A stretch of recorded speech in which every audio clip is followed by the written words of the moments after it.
Ka Meghalaya Pradesh Congress Committee haka khatn ritarik unailar hajar apusan haka jingedon lang uba Vincent H. Pala President usaleng A. Sangma MP Lok Sabha na Tura Parliamentary Congress ka Deborah si Marak lem kiway pat kala Plie ya ka Congress Bhawan bathamai ha Mendipathar.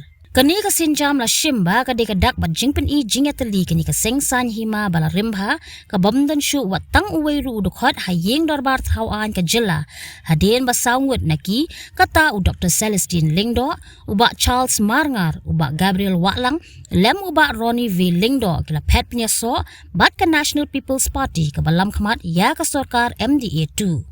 Lakdo baka ni ka dayru ka jingpen kre na kabenta ki election MDC Shagaro Hills Autonomous District Council GHADC kabansalong House Nem Banwan. Kaseng Congress ha Meghalaya kadang penkre ru ha ka jingpen bet penrenti biang ya ka rukom trekam jangka bat da ka jingdan usaleng E. Sangma kum UMP bat nongyalam kadon ka jingkmi lunti bakan job harilum garo ha ke election MDC hajar apun rio kabaminta la suthiet da ka NPP bat Trinamool Congress ka election GHADC kan dayru ka jingtenju ya usaleng ubahadien bola job ha ke election MP uklem la apat ban penjob ya ukertong ka parti ha ke election shiteng samoy syayeng dorbar thawan ke jilla na Gambegre constituency ka ba usaleng ujumi khmat labun sien kum UMLA. They don't talk about the employment, they don't talk about the strategy which they have worked for the people of Kyrwoh or people of Meghalaya. But only a blame game and a long promises, and it benefits only a section of the people.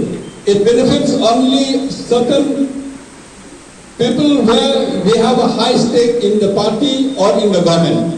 So therefore the people of Meghalaya are high and dry. Only way is that to go back to the Congress. Among all the parties which I've seen, I think the only party which has served for the people, protect the people, promote the people, especially the tribals and the indigenous people, is only the Congress. Therefore, don't lose heart. The people of Meghalaya will go back to the Congress only. We have to unite, we have to work hard, we have to identify the right candidate and the right people and for the right purpose that we have to do from our side. Habatin, pej bahagi kishab, kashab plus F. Ka plus F? Hakabam bangibam dunaki eki bataye kamet. Namar kata habathiru atau kau kamlu ka umpnyang kadut pej ya kashab plus F hakajing som.